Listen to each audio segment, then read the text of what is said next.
Hey everyone, I'm here today in beautiful Spain, and we have my guest Yvette, who is one of our VIP members. She's joining me from California. So hello, and thank you for coming on today. Hi, yeah, thank you for having me. So I'm really excited to share your story because obviously I get to the joy of being your coaches. I get to follow along on your videos and see your progress, and I get these little updates from you in the app every now and then. And it's always like just so many victories and wins, and your story is so inspiring. So that's why I wanted to dive in today for others. So that way, if they're kind of in similar boats that you were, maybe they can also take some inspiration from your story. For sure. So first things first, before you found us, and I remember we jumped on a call together, and it felt to me like you were feeling really stuck or frustrated. So, how are you feeling like before you found me? And just tell me a little bit more about your previous situation. So I got a horse that I rode as a child, did hunter jumper stuff and just backyard bareback trail riding, no helmet, no, and had complete like I just was almost never afraid of a horse. And rode horses I wasn't supposed to ride. Just did all kinds of stuff. And then, adulthood happened and all that stuff. So I didn't get a horse again for 25 years. And when I was 40, I decided to buy myself a horse, and I tried out some different ones and found one that was just bomb proof and safe and fabulous. And he really helped me get back into riding again. And then I started to get bored. I'm like, okay, I know there's more that I've always wanted to do. I've always loved dressage. And so, long story short, I bought a dressage horse, a warm blood, who was 3 years old. She only had 3 weeks under saddle. Thought it was a lot more than that.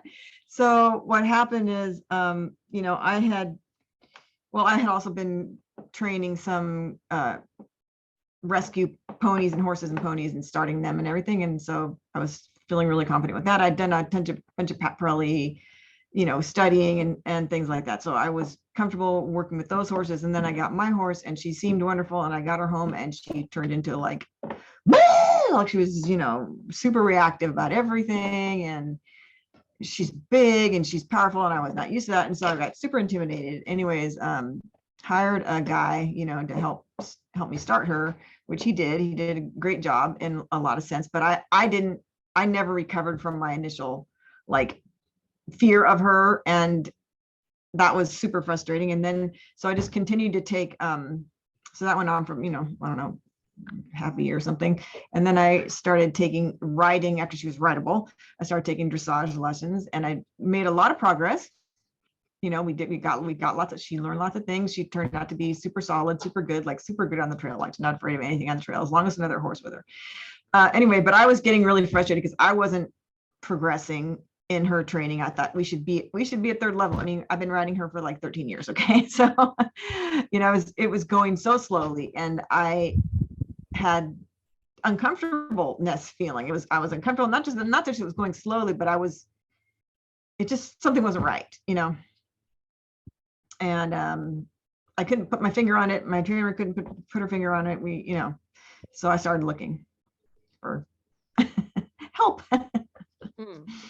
And what was it? Because I mean, when we spoke, I got the impression that you were borderline, like almost wanting to quit, give up. You didn't I believe was, that it was yeah, I possible was, for you. yeah, I had, because I had been doing it for so long, with a good coach. She's a good coach, with a good horse. And I had been doing it for so long, so many years, training, and, watching all kinds of people on YouTube, blah, blah, blah, blah, blah, blah, all these things.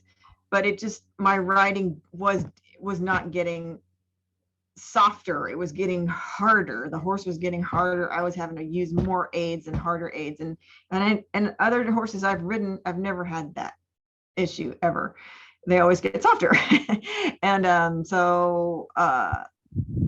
like I started, watching different people on YouTube and trying their techniques and styles and things like that, and nothing helped with that situation. Mm. So I thought, well, either my horse is just can't do it. She's too stiff. She's too old. She's too arthritic. Or I just don't have, if I have to buy a new horse, I can't afford to buy $100,000 horse. And, so I might as well just quit unless, there's a godsend out there, which I think you've turned out to be. Well, that's great. And I also got the impression too that you I think, I don't know if it was your coach or trainer or someone had sort of made you believe that also your horse wasn't able to improve, like your horse hit a wall. Well, I'm not sure I meant to, I'm not sure that's the impression I meant to leave, is just she would make comments like she's out behind. She needs to be more sitting. You need to get her more uphill. But I had heard these things so many millions and millions and millions of times. I had no idea how to do it. You know, she was not able to explain to me how to get this situation. And so I you know. Okay.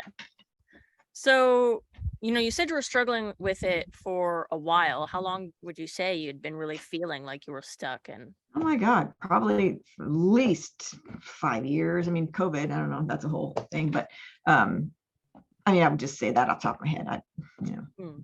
No, and that's a long time to be feeling that Yeah. way. Yeah. And definitely there's a lot of you guys out there who are watching right now who maybe that's you, maybe you've been struggling for a year or a couple of years. And I just want you to know, like, I'm so happy that you're here sharing your story, because you're not the only one that's felt that way. I mean, pretty much every rider at some point hits that plateau Sure. where you feel like, is this my, Yeah. like, is this the furthest I can go? Yeah. Like, is this my limit? Is this, the end for me? So yeah, thank you. Thank you for sharing that. So you mentioned, you had tried other coaches, you tried online programs, you tried all of these different things. I remember also you sent me videos of you trying some funny little gadgets with your hands tied or something like that. Yeah. Which works, but it works, but I didn't learn, Right. you know. Because it just kind of forces you there. And Yeah. It's like putting a horse in a tie down. Okay, my head's down. It doesn't teach them exactly. to Yeah. carry themselves. Yeah. So obviously you found me, you started my VIP inner circle. You've been working with me for a few months now. It's been a little while. And you've graduated the Sticky Butt. So you're now kind of on the phase 2 of the journey, and you're doing a lot more really cool dressage stuff. So what has been some of your biggest like ahas, your biggest light bulbs, some of the highlights and successes that you've had so far in this program?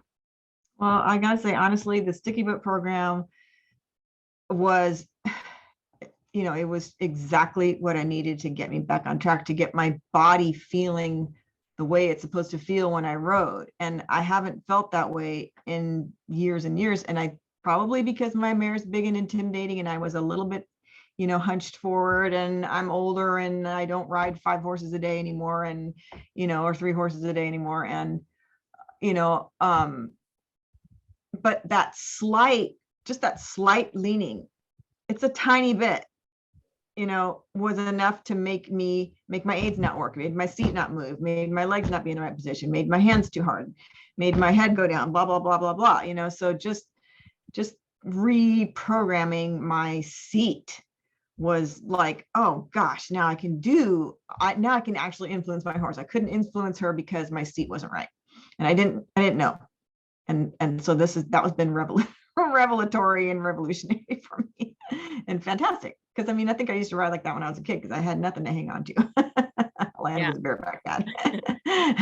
And I remember you had said, like, I think, did you send me the video, or you had sent me this message that you were able to do half passes now, like to a much higher quality? And that was just in the phase 1 part. Yeah. So that was really cool. The half pass to the right has always been fairly easy for her, because I think she kind of falls to the right, and maybe it's not great because she's not standing up straight as much, but the half pass to the left, I used to have bucking, I had kicking out, I had just halting, I had, this is not my horse. Like, this is not this is not how we work together. So it was, I was super stuck. And then since that, I can now do she doesn't give me any argument. She does it. She's still stiff to the left, but like yesterday, or when I rode the other day, she did a much steeper half pass to the left. I was super surprised. So. And it's interesting that you're sharing this, because a lot of riders, they think like, oh, well, how is, getting a sticky butt going to help my half Yeah, right. Yeah. And I had no idea. I just, and it's almost humbling to go through those exercises, in the lunge arena, with no reins, and my feet are sticking up in the air.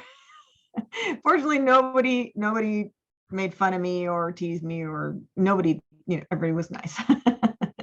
But it was super valuable because now I can feel my seat moving and I'm not clamping with my knees. And so now, therefore, she can hear when I put my leg on, and my seat moves with her, and to encourage her to keep the canter. And so, yeah, all kinds of stuff. Perfect. And obviously, I mean, you are a more advanced rider, the fact that you're able to do the half passes and all these things. And then you come into the program and I'm like, great, let's work on you. And how you Yeah. mentioned, like, it was just these little tiny tweaks about yourself, but they really made a big difference. So I don't know, maybe you have some other successes or aha moments where you're like, oh my gosh, like this is finally just clicking now. So yeah,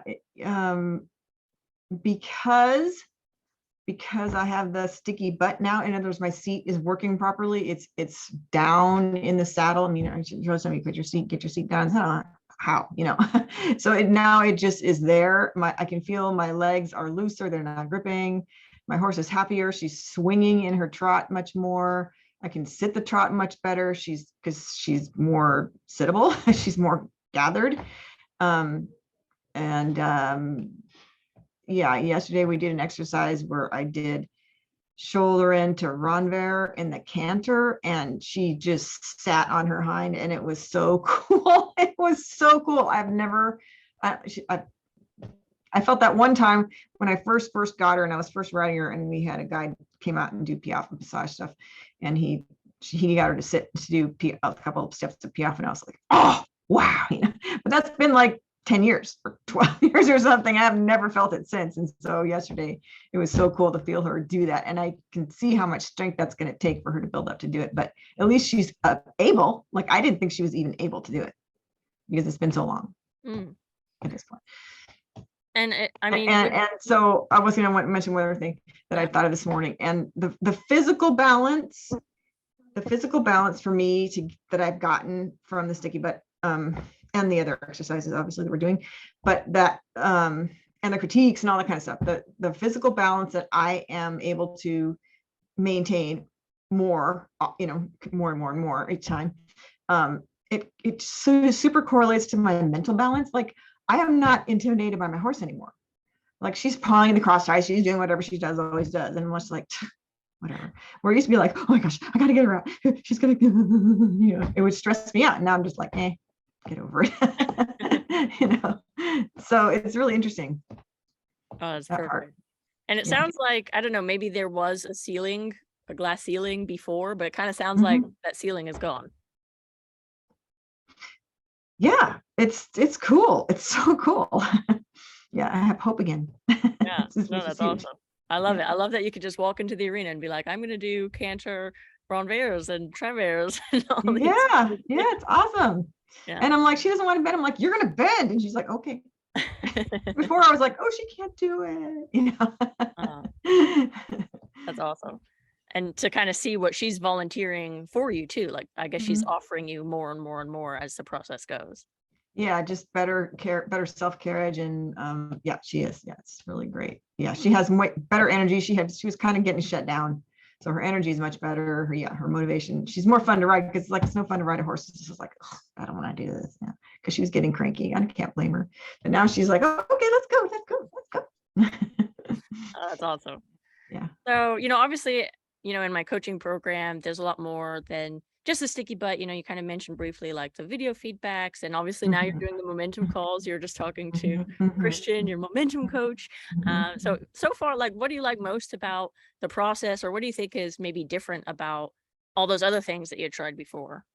Yeah, so I had even signed up for a different online coaching program, and some of it was similar, but I fell off the edge. I get preoccupied with other things and whatever.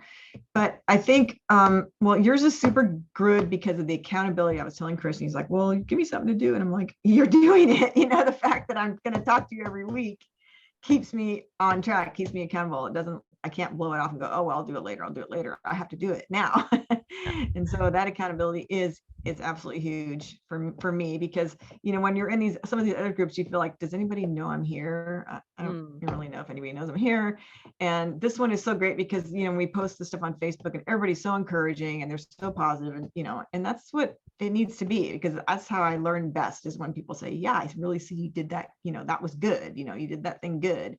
And well, let's try again. That one wasn't, let's try again, and just little things that little critiques that you have for me, like, put your head up. Like, that makes the biggest difference. I can't even tell you, but that's huge. It makes the biggest difference. Oh, okay. I know where I'm going. And now it's just really interesting. It's really great. So yeah, the feedback and you're quick at the feedback. And then we have all these, coaching calls where we're all just talking about stuff and sharing all that. And that was really missing from some of the other programs I've done. And I really love, because I know in the beginning, you kind of paired up with some of the other ladies and you were doing the accountability that we have with one another. Do you want to share a little bit like how that experience was? Yeah, that was great. The 30-day mindset cleanse. Yeah, we had to think of 5 things we were grateful for every day, and just doing that is just mentally refreshing and resets my mood and the tone for my whole day, and who I am for my family and my horse and everybody else. And that all the people in that group are really encouraging also, and super generous. I mean, gosh, this lady's offering her house for us to stay at when we go to the clinic in Arizona. I'm just like, okay, wow, that's like, she doesn't even know me, but okay. Yeah. So it's really, really cool to be in with a group of people that have the same level of interest. Like, I really want to progress. I love my horse. I want to do what she can do. I want to see what she can do. I want to do as much as she can do it. And let's do it, and at my barn, we've had some people, I've progressed to a level that there was a couple people at my level, and now I feel like I've passed them. And then in the meantime, other people have come and gone. I'm like, oh, good, I have a buddy now. I'm going to buddy up with her. And then, she moved again. Right. And so they'll move out, So anyway, this fills that need of the community. Yeah, perfect. So what's maybe your biggest advice for others who are, watching this video and they're feeling stuck, or they're feeling frustrated, or they're feeling like they've hit that glass ceiling? I know you were telling me the other day, like, some people even at your stables, and you're kind of like, you want to shout to them, like, do sticky butt, but what's some of your biggest advice for them? Yeah. The biggest advice is, if what you're doing isn't working, doing the same thing over and over again is the definition of insanity. Like they always say, try something different, try a different approach. It's all good. It's not competing. I don't believe it's competing with my coach. I believe it's enhancing what my coach can do for me. And just because I believe I knew this from starting riding, from reading the books. And in Europe, you don't even get to ride a horse with reins, right? For the first, I don't know, long time. You have to be on the lunge line and get your seat. And then you get to hold the reins. Well, the coaches don't like to do that here because the students don't want to do it. So, but it's extremely valuable. It is the most valuable thing. And I wouldn't have been able to do it on my own without the encouragement and the support of you guys. Beautiful. Well, thank you very much. As I said, like, I find your story just super inspiring. I love it. I'm super excited. So what's your next goal? Now that you've achieved all of this, like, where are you headed next? I want to get to 3rd level. I want to get, one flying lead change. Well, that's in your workbook. That's in your phase 2 workbook. Yes. So that's, I'm excited. I got like, steps to take toward that, because that's the other great thing about your program is there's everything's laid out. Like, I can look ahead and go, that's what's ahead. This is what I need to do to get there. Whereas before, it's like, I go into a lesson and it's a random, like, this is what I'm teaching you today. And there wasn't a plan. And I need a plan. I look forward to a plan. I think about a plan. I formulate the plan. Then I work the plan, and then the plan works. You got to have a plan. Yes, you have to have I a really, plan, really appreciate it. and it's kind of nice not having program. to actually come up with a plan on your own, I feel. Yes, exactly. Right. Yeah, Yeah. that's what's, yeah, I really appreciate about your program is it's so well organized and professional. Well, thank you so much. I'm so thank you. Yes, I'm just very happy watching your videos and your journey and your progress. For everyone who is like thinking about doing the inner circle, go and watch her videos. By the way, when you join, like go and watch her videos and see all the progress she's made because she's awesome. Like you're an absolute rock star. Your horse is a rock star. Oh, she's a good I just girl. saw your dressage test that you sent me the other day, and even when she's failing, she's still a rock star. So I love it. I love it. I love it. I love it. Thank So thank you you. very much. Thank you. For everyone watching today, again, if you've been inspired by her story and you're ready and you're like, hey, I want to talk to you, Krystal, I want to figure out what you can do. And, if you're a good fit for my program, then I want you to comment down below, free call, and let's talk. Let's talk, comment, free call, and I will reach out to you or someone in my team and let's book a call. So again, thank you very much joining me from California and around the world, everyone. Bye. Thank you. Bye.